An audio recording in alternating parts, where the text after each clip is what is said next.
speak kindly to yourself, right? That voice that's in your head, speak kindly. So many caregivers feel like they're doing it wrong, they're not doing enough, they're not adequate in this role, they're scared, they don't know what's coming up, they don't know how to handle this. Most of these people have never worked in the medical profession, so they're being thrust into this. And so speak kindly to yourself. Grief specialist Dawn Delahoye has spent her last several years supporting the terminally ill and their caregivers with one-on-one emotional and spiritual support.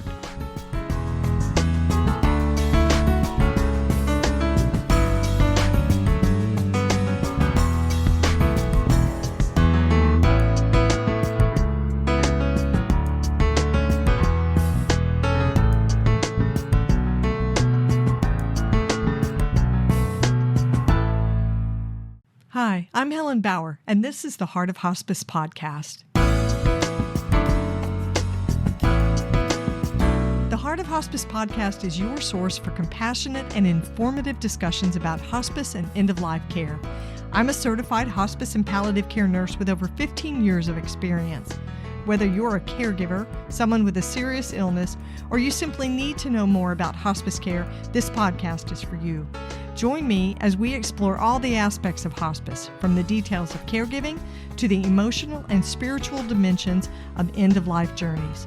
For more resources and to connect with me, visit theheartofhospice.com and find us on Facebook, Instagram, and LinkedIn. Keep listening for today's episode.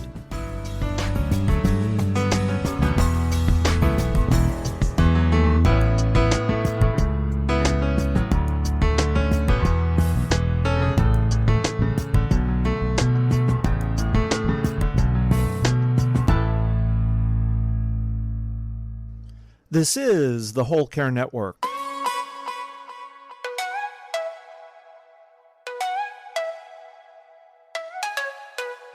Helping you tell your story one podcast at a time. Content presented in the following podcast is for information purposes only. Views and opinions expressed in this podcast are solely those of the host and guest and may not represent the views and opinions of the Whole Care Network. Always consult with your physician for any medical advice, and always consult with your attorney for any legal advice. And thank you for listening to the Whole Care Network.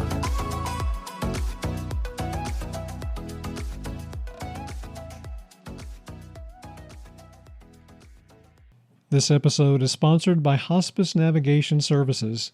When you need information about hospice, Hospice Navigation Services is here to help. An expert navigator will answer your questions about end-of-life care and give you the tools to feel confident in your decisions. A hospice navigation session is a great way to troubleshoot your current hospice care. It's your journey. We can be your guide. Visit hospicenavigation.com to schedule your hospice navigation session today. Today's guest, Dawn Delahoye, has a doctorate in psychology with an emphasis on grief and bereavement counseling. She trained under David Kessler, one of the world's leading experts on grief and loss. Dawn currently serves on the board of directors for the ALS Family of Faith, and she's also a volunteer for the Lewy Body Dementia Association. Dawn's latest project is serving on Reflecta's Soul Team, a company providing lasting legacies for generations to come to preserve what matters most to families. You can find Dawn at sunrisecoachingservices.com. In our conversation today, Dawn shares her personal experience with her dad, who had Lewy body dementia, and she talks about the anticipatory grief that she experienced. And she has a really great illustration of how anticipatory grief occurs. You have to listen for it. She talks about a snowman. It's a great example. Dawn says that helping people who are experiencing anticipatory grief can be just as important as helping those who are experiencing grief after a death. And she reminds us that as a caregiver, you don't have to do everything yourself. Let others help you when they offer. And if you don't hear anything else in this episode, please hear this guidance that Dawn offers. Your physical, mental, and spiritual health is just as important as getting your person to the doctor's visit. I hope you hear that if you're a caregiver. Dawn also describes the hospice experience she had with her dad and how it improved his quality of life and helped her as a caregiver. She offers some advice to those who might be just getting started as a dementia caregiver. There's a lot of guidance and support for caregivers and those workers who support those caregivers in this particular episode, so stick with it. There's a lot to learn.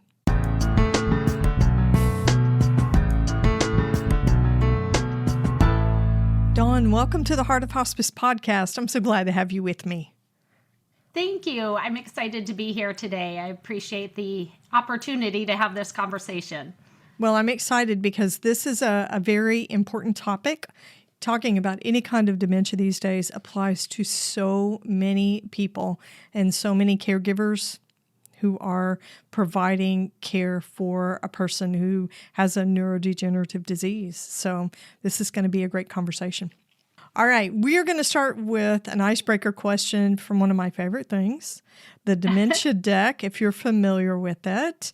It's one of a set of, I don't know how many cards are in this particular deck, but they are conversation starters for people to talk about end-of-life wishes. And for this particular deck, it's for folks who are dealing with issues related to dementia and end of life with dementia. So here is your question for today.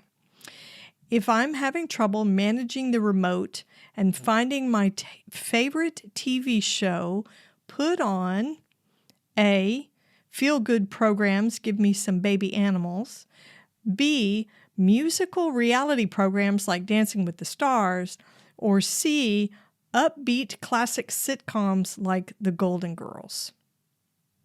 I'm going to go C, upbeat classic sitcoms. Yes. Really? Like The Office.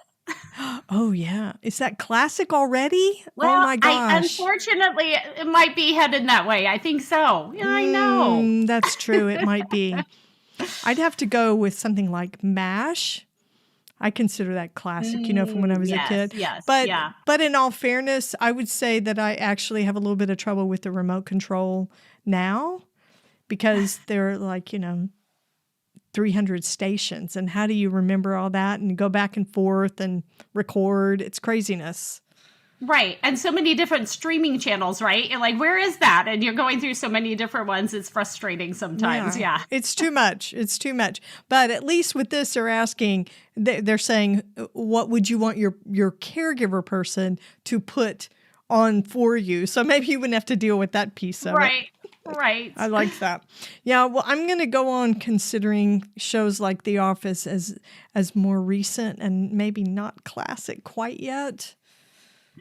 Yeah, we won't age ourselves quite that much, right? Yeah, I think I'll have to go with that for now. Well, you have a personal experience with dementia caregiving, and you also have a professional background in grief counseling. So tell me about your dad. Introduce me to your dad and tell me about your experience with him. Sure. So I'd be thrilled to. So my father was just the life of the party, always just had such a great big personality, always quite the comedian in any room. But then he was diagnosed with Lewy Body Dementia. And we started noticing changes in him years before the actual diagnosis, just small things, repeating stories. He was a banker as his profession. And so just simple things like when you would go to a restaurant and he would be trying to figure out the tip to leave and you'd see him really struggling and it was like, what's going on there? So just kind of those little subtle changes that if you didn't know him well, you didn't notice any changes for quite a while. But then he was diagnosed with Lewy Body Dementia. He lived with that for a couple of years before passing. But yes, quite a challenge, especially for my mother, who was his main caregiver. And then for my brother and I, dealing with that anticipatory grief, really losing him long before his actual body was gone. Yeah. So were you working as a grief counselor prior to your dad being diagnosed and having symptoms of Lewy body dementia? I was not. So at the time, I actually was running a staging company, which was totally different field.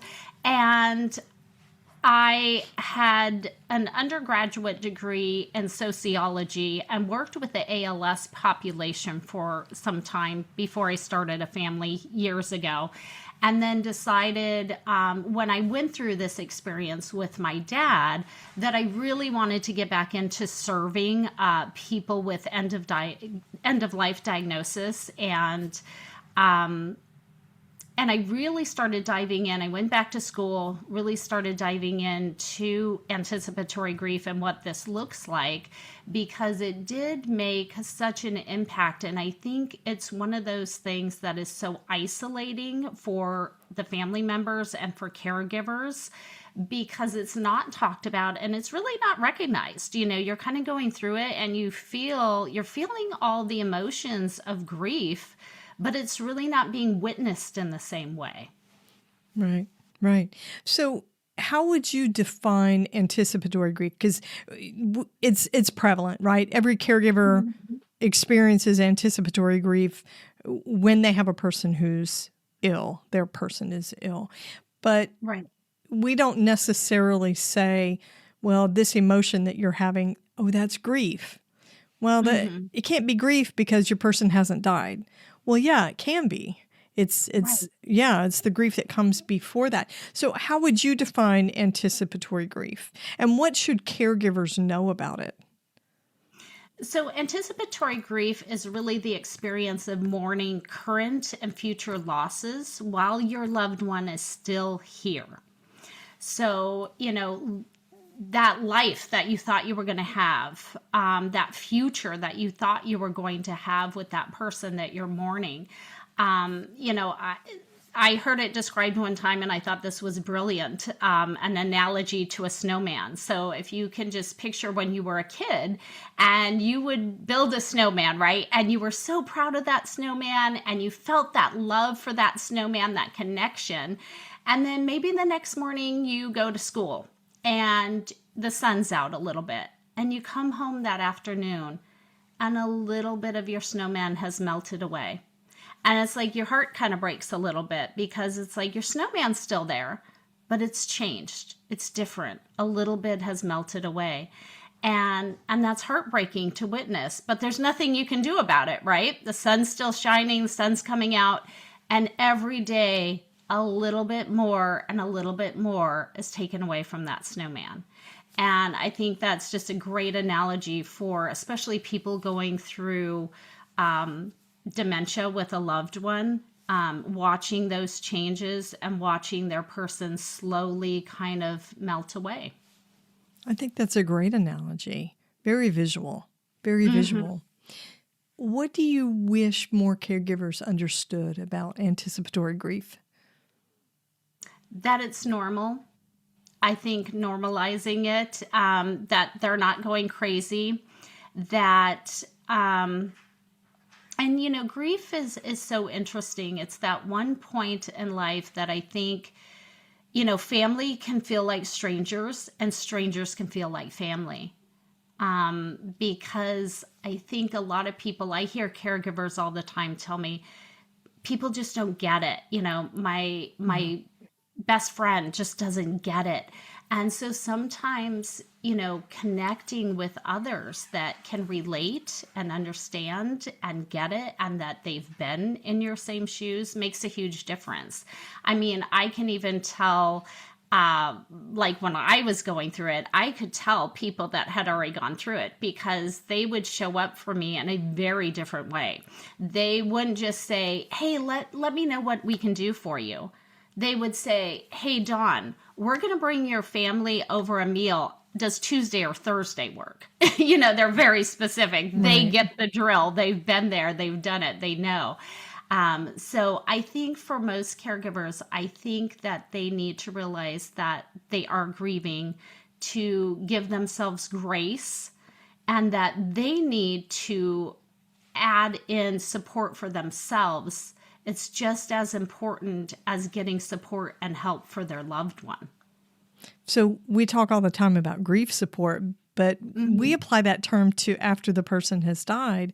So what if we had anticipatory grief support, which is bringing that meal? So I want to touch on something you said, where somebody's trying to support you shows up in a way that really, actually, it creates more work for the caregiver to say, let me know what I can do for you. Well, actually, that's just another task on their to-do list. But if you step up and say, I'm going to bring a meal, do you want it on Tuesday or Thursday? There's a lot of difference in how helpful that is. It may seem like something small, but when you are under this caregiving burden of all these things going on, that's a big deal. Yes, absolutely. It sure is. Yeah. And like you say, sometimes it throws the caregiver into panic mode, right? Like, I don't know, what do I need? What do I do right now? Right. And so they shut down. Most people say, I'm fine. I'm okay. Oh, I don't think we need anything. Well, you need a whole lot of help. Yeah. So, and sometimes I think it's almost helpful for, and now there's all kinds of different organizations out there, right? Like Caring Bridge and GiftWell that are available and out there to let people know what you want.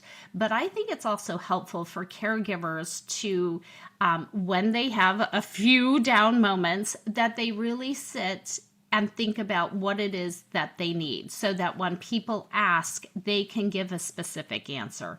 Because most people want to help, but they don't know what to do. They don't know what to say. But if you can give them specifics, they'll take the ball and run with it most times. And so I think you're helping the other people and you're helping yourself. So, and I have one lady that she has ALS and she just does this beautifully. I mean, she still has her girls' day once a month. Now, this is somebody that is completely paralyzed and only communicates via eye gaze machine.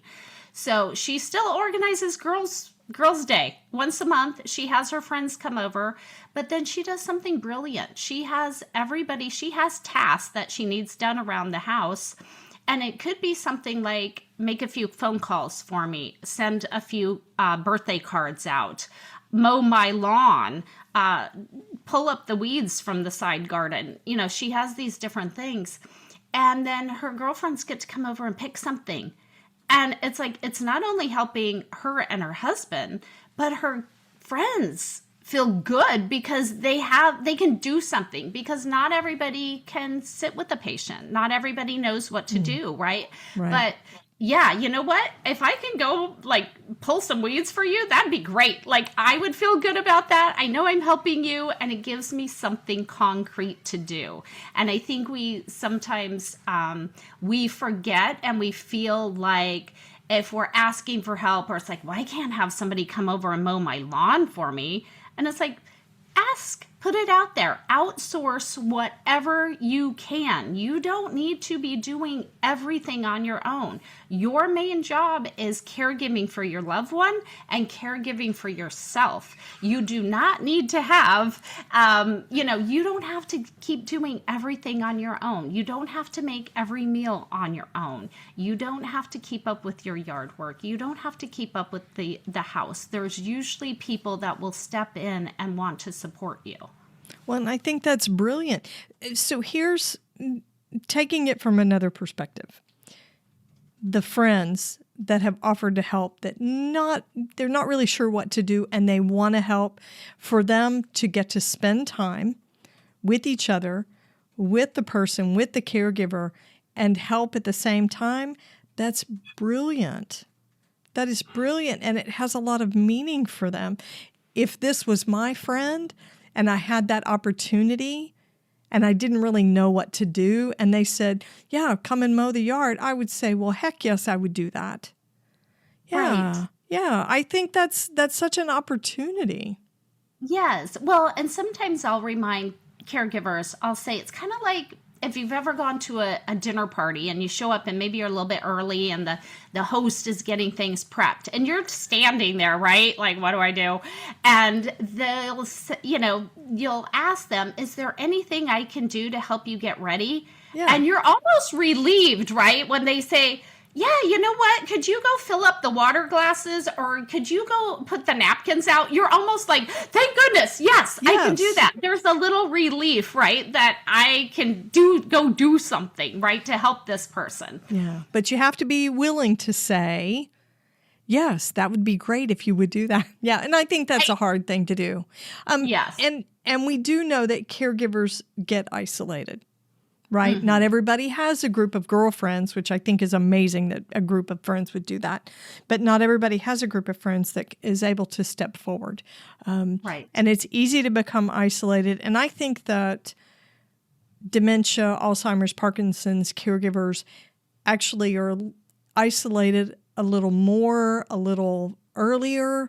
And there's a different vibe to that type of caregiving that really does distance them from other people.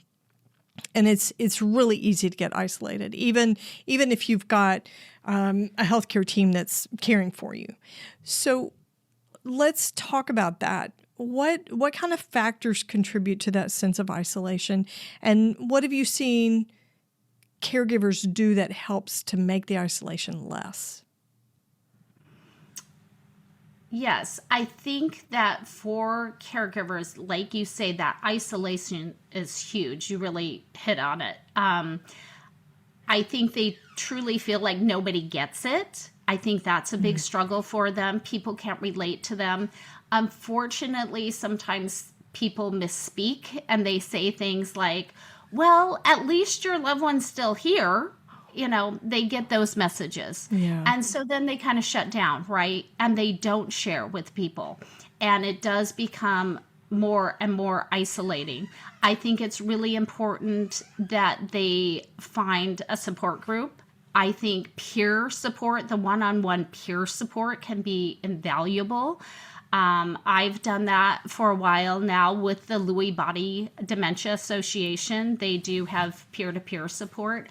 And I think just talking to people that understand, that get it, that have been in your shoes before, really helps. I think getting some talk therapy going can be helpful, and that you don't have to do this on your own. Most diseases are under the umbrella of a big organization. So they do have those resources in place. So I would say reach out and don't just isolate yourself. You don't have to take this on your own. There are so many resources and so many helpers out there.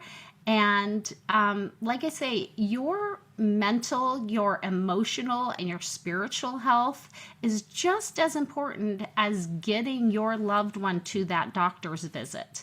So you have to start. Stop and say that again. Your emotional, mental, and spiritual health is just as important as getting your loved one to that doctor's visit. Yes. And we need to start making part of caregiving health part of the overall health plan. I like that. Caregiver health. Stay with us after the break so you can hear Dawn's advice to caregivers who are just getting started. This episode is sponsored by Hospice Navigation Services. If you or someone you care about is dealing with a life-limiting illness, you need a guide. Hospice Navigation Services is here to help you get the best end-of-life care possible. We understand the importance of personalized, experienced support. Hospice navigators provide one-on-one support over the phone or through video calls to guide you every step of the way. They'll answer your questions, explain what hospice care looks like, and give you the tools to feel confident in your decisions. Whether you're planning ahead or you have an urgent need, Hospice Navigation Services helps you and your family understand your options for end-of-life care. A hospice navigation session is a great way to troubleshoot your current hospice care and get answers to your questions. You don't have to go through this alone. You deserve compassionate support and guidance for your end-of-life experience. Hospice Navigation Services can be your guide. To book your hospice navigation session and receive your free guide to end-of-life care, visit our website at hospicenavigation.com. It's your journey. Hospice Navigation Services can be your guide. Okay, so we know that caregiving, it becomes all-consuming. These folks are drinking from the fire hose. Some of them are sandwich caregivers, which means they're caring for their person and maybe caring for their children at the same time. Or they're working a full-time job and then they come home to their second unpaid family caregiving job. A lot of those folks are disenfranchised. They're not caring for a quote-unquote loved one.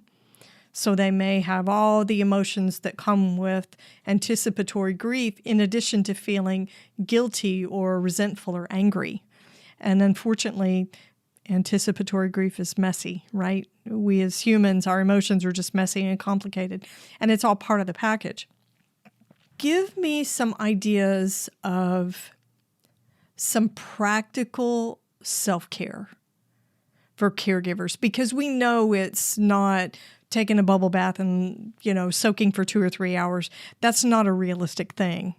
And it's certainly not anything that's going to maintain a caregiver on a day-to-day, hour-to-hour basis when things get really thick. So what kind of approaches to self-care do you recommend when a caregiver's gotten overwhelmed and exhausted? And I love this question because I think in particular the last few years, self-care has really gotten a bad rap when we hear self-care. Gosh. It's become very trite. It's very overused these days. Absolutely. So I think when we're talking about self-care, I always tell caregivers, it's not a day at the spa. It's not a day on the golf course. It's 5 minutes here. It's 10 minutes there. It's whatever you can grasp. I also think as humans, just in our human experience, we all need things to look forward to. Just think about it in your own life, right? We're very futuristic when it comes to our lifestyles. We're always thinking about when I get that new house, when I get that job promotion, when I go on vacation. We're very futuristic thinkers, right, as humans. And when you get a diagnosis, an end-of-life diagnosis, or you're in caregiving mode, it's kind of like Groundhog Day, right? And there's nothing to look forward to at this point. Yeah. So you need to set in place something that you look forward to, whether that's once a week or a ritual that you do each evening. You need to have that in place. As humans, we thrive on that. We just need that in place. So again, just like you would give your person their medication regularly, you're giving yourself that medication of, hey, I'm going to sit for 10 minutes and just close my eyes and meditate. Or I'm going to take 10 minutes and I'm going to just walk down the block for, a few minutes. I'm going to sit and listen to an audiobook, or I'm going to watch a sitcom this evening, something that makes me laugh. Whatever it is, it doesn't have to be big. It doesn't have to be over the top. You just need to incorporate that in your day and hold your boundaries to that. I mean, sometimes it is really hard to get that 5 to 10 minutes as a caregiver. And it's like, tell your person, okay, I'm taking 5 minutes. Are you good? And, sometimes with dementia, they don't understand that, right? It's hard for them to grasp that. But you need to try to make that a plan. And maybe that 5 minutes won't come at the plan that you were hoping for, at that interval that you were hoping for, but make sure you incorporate it. I guarantee you can find 10 minutes in your day to just pamper yourself and do what fills you up. You need to have that. And then some concrete things. I think yoga is fantastic. I often say the issues are in the tissues. So, we hold grief in our bodies. And so I think movement makes a world of difference. Get that out. There are specific yoga videos on YouTube that are specific for grief. So you look up some of those, do that. Talking to a friend or talking to somebody that gives peer-to-peer support is phenomenal. Just venting, letting it out.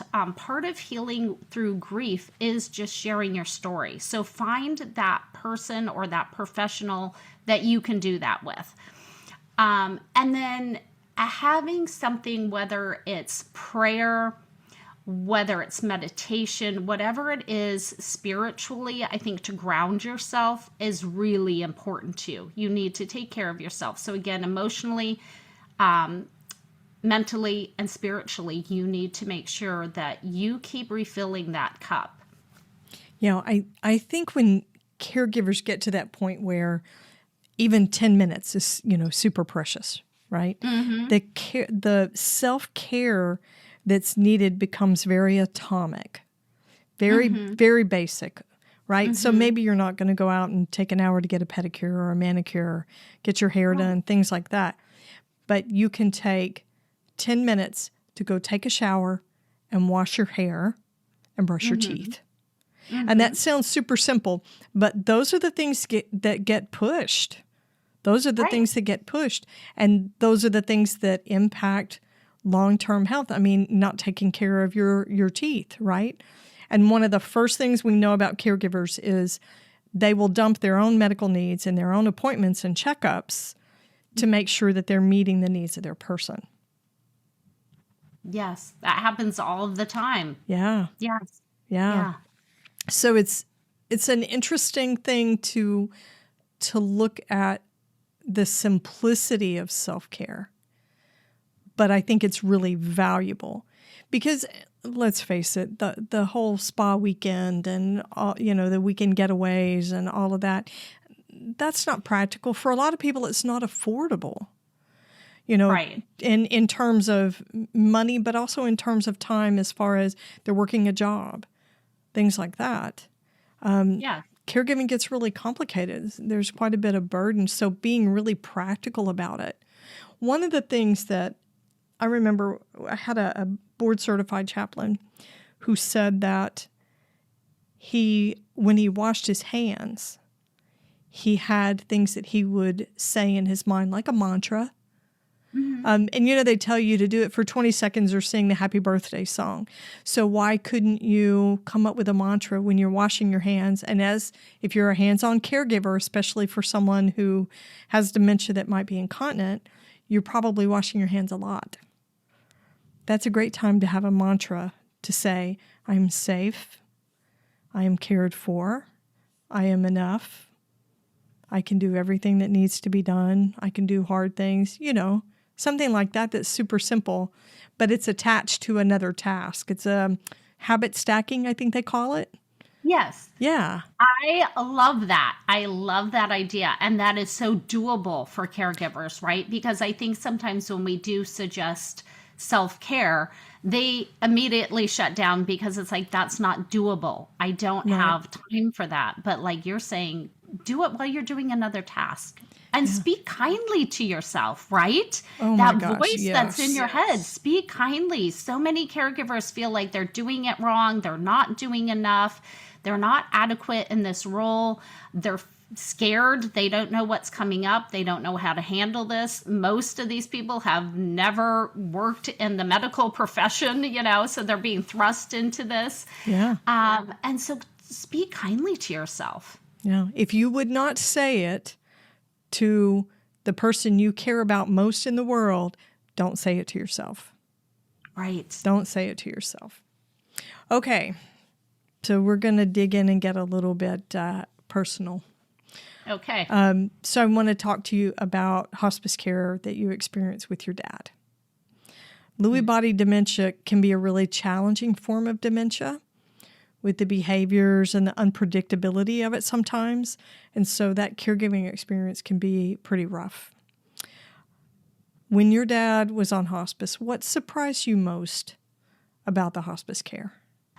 Well, and unfortunately, we did not have hospice for as long as we probably should have. It was during the pandemic, and so at the time, he was in a care facility. So his last year of life, he was in a care facility. And the owner was very nervous about bringing anybody in, including hospice workers. Right. So that was unfortunate. So we did not have the care that we probably should have had towards the end, or as much of it. care facility did a phenomenal job. It was just a small board and care home, so they were doing what they could. But, finding out as I was learning more about hospice care and the work that they do, which is phenomenal, most people wait too long, even without the pandemic. Take that off the table. Most people wait too long to get the help. True. And I think for so long, hospice kind of has this like, oh, not hospice. That means I'm waving my white flag and I'm giving up.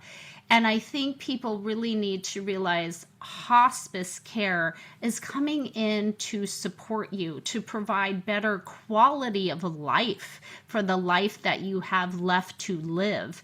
And we really need to start talking about hospice differently and becoming more comfortable with it, because I think so many people, I even hear stories from nurses that are like, oh yeah, I have patients that their family is like, don't say who you're with, don't mention hospice, don't talk about it. Because it's a heavy word, and especially when you're the family members hearing that, it is hard to process. But I think we need to kind of redefine it in society so that we look at hospice as additional help. It's not going to take over caregiving, right? But additional helpers that can come and, again, make quality of life better for my loved one for the time that they have left. We did though. We had phenomenal services. The nurses were there. I was very, very grateful as a daughter I was the only one in the room when my dad passed. And it was very comforting to know that I could call hospice. And they were, great. They walked me through everything. They were like, we'll have somebody out as soon as possible. And it was very comforting. It was very comforting to have them. That's so good. I love to hear that. So did you feel a little stuck? I realized the circumstances were strange, right? We were living through a pandemic. We had no idea how it was going to work. I think everybody was just trying to do their best. And it sounds like the owner of the care home was just trying to protect the residents as much as possible by limiting the traffic that was coming in and out. But did you feel a little bit stuck because you knew that your dad needed a hospice care and it was the right time for it, but you were absolutely dependent on his living situation as well? Did you feel a little trapped with that? Yes, we did, because it was, and like you say, during that time, nobody really knew. And I think that the owner was just trying to do her best, and she was trying to protect the other residents by limiting outside interactions. Right. And so, she did a phenomenal job really stepping up and coming in a little bit more herself. And then, of course, she had her main caregivers that were there. And we were still able to go visit him regularly.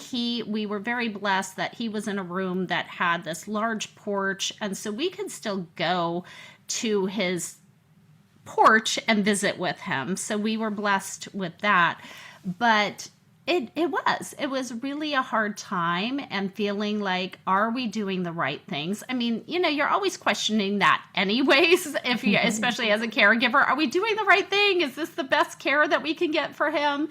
And especially during the pandemic, because everything was turned upside down for all of us. So It was just hard navigating through that. But and my mom was just incredible throughout it. So she and I made a pretty good team. So it brought us even closer than we were. So that was great. Yeah, it was a really weird time to be a caregiver for somebody at end of life. Yes. Yeah, yes. It was.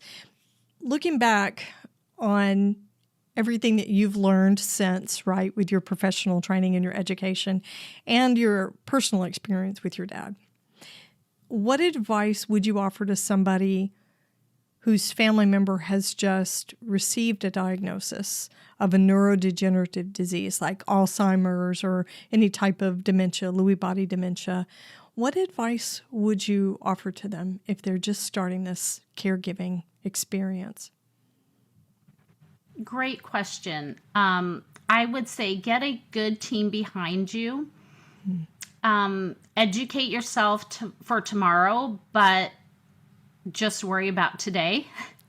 I know that's easier said than done, but sometimes as caregivers, and especially with everything on the internet, we tend to deep dive and then we kind of go down rabbit holes, and it's very overwhelming and scary. So, focus on today, and, incorporate your care into the care plan. We kind of touched down on that earlier, but start that from day one. Like, my health matters too.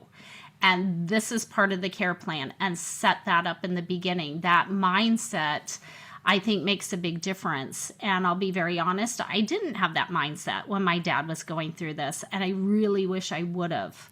And because I think that is such a key component that many caregivers miss. And, we're better caregivers when we take care of ourselves as well. So I think it's like, just incorporate that. And then mainly just give yourself grace. You're going to have days where you lose it. The nicest people get frustrated, right? They may say something, you're tired, you're overwhelmed, you're scared. This is a scary, scary time. And you're grieving. You're witnessing this person that you love so much changing. So all of those regular, emotions that we have with grief, the denial, the bargaining, the depression, the anger, those are all things that are going to come up, and they're not linear. So it's not like you check off a box and say, well, today I was angry, tomorrow maybe I'll move I'm done to with that acceptance. one. Yeah. Right? Yeah, tomorrow. Yeah, we wish we were done with the angry part. Yeah. And it keeps cycling back, right? You're like, I thought I was done with that. Yeah. But so give yourself grace. And on those hard days, speak love into yourself even that much harder. Because I think it's just one of those things that you do feel so isolated, and it's so different with something like dementia or somebody going through a terminal illness, and you are grieving the loss of your future together with them. You're grieving the loss of that person as they were before the illness. And so, just give yourself grace and treat yourself like you would a friend that has lost someone. If you had a friend that was in a car accident and, they lost their loved one in this car accident, you wouldn't go over to their house and say, why isn't your living room cleaned up? What are you doing? You would never say that, right? No. You would say, oh, what can I do for you? I'm here for you. So speak that into yourself as well, because you are grieving and you need to treat yourself like you would a good friend that's grieving. That's fantastic advice, to incorporate care of yourself into the plan of caring for the person from day one. And I don't think we teach caregivers that. I think I think they go in, and of course, when a caregiver goes in for an appointment with their person, you never know that it's taken them several hours just to get everybody dressed and decent and in the car and out the door. You never know how much effort. You never know, that it's the duck on the pond on the surface, or the swan that is gliding along, but underneath the water, they're paddling like crazy, right, because things are so hard. So I think as healthcare providers, when we have people that come in, that's what we see. We see this caregiver that's got it all together. They're dressed. Their person's clean and dressed and cared for. What they don't know is the person who's sick is going to sleep for 3 days because it's so taxing. Mm-hmm. And the house is filthy. The meals are coming from McDonald's. They're just doing the best they can. And that the caregiver hasn't had their primary meds or seen their doctor for 1.5 years. Yeah. Exactly. So I love that. From day one, plan to take care of yourself as a caregiver. That is fantastic advice. So when it comes to dementia caregiving and the grief that goes with it, what is one thing that you wish other people better understood about that kind of caregiving experience? I really wish people would recognize it as grief. And we do have to stop saying things like, well, at least your person's still here, because the person that they love has already passed. That person's already gone. And I think our society as a whole, we need to start having some real conversations around death and dying. We are such a death illiterate society. Death And phobic. Yeah. yes, we are. Yes. And so it's very difficult for us to have those hard conversations. And we're all going to go through it. And I think we'd be better off if we can be real and empathetic and truly show up. And we don't have to have any magic words for people, just being there and keep showing up. Just keep showing up for them. Maybe, you've invited your friend out 5 times and a lot of us are like, well, I've invited her 5 times. I guess she's not interested. Keep going, keep asking her. See how you can meet her, or say, can I come over to your house? What can I do? Or just say, you know what? I know you couldn't get out today. Look on your front porch. There's a little something for you. And maybe it's just a card that's encouraging and says you can do this. And I know it's a thankless job, but I see you. Because caregivers need to be seen and heard and validated. It is an extremely lonely time in their lives. There's a lot of questions that they wonder if they're doing anything right. They're usually so exhausted. They're not sleeping right. They're not eating properly. So the more that we can just love on them and let them know that we're here for them, that's great. You don't have to have, like I say, magic words. You don't have to have the perfect words. Just keep showing up, because they need that friendship now more than ever. Perfect. That's perfect. That's great advice. Dawn, I love it that you share not just your education and everything that you've learned through your work, but that you share what you learned from your experience with your dad. And I love it that your hospice experience was positive, because we don't always get everything right? It's an individual thing, and we're humans. We make mistakes too. So I love it that your experience was good. Thank you so much for sharing everything, sharing your dad with us. Thank you so much.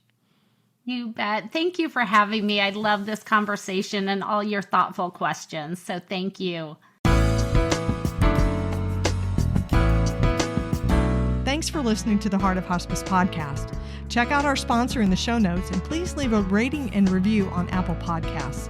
We would appreciate it if you would share this episode with your friends and family and anyone who needs to know more about hospice.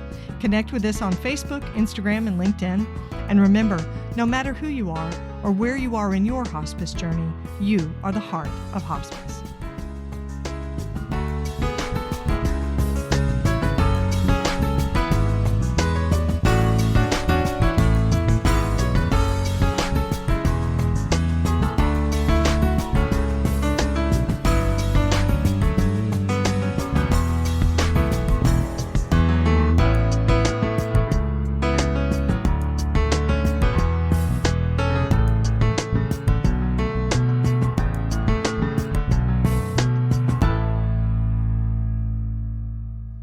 This is the Whole Care Network.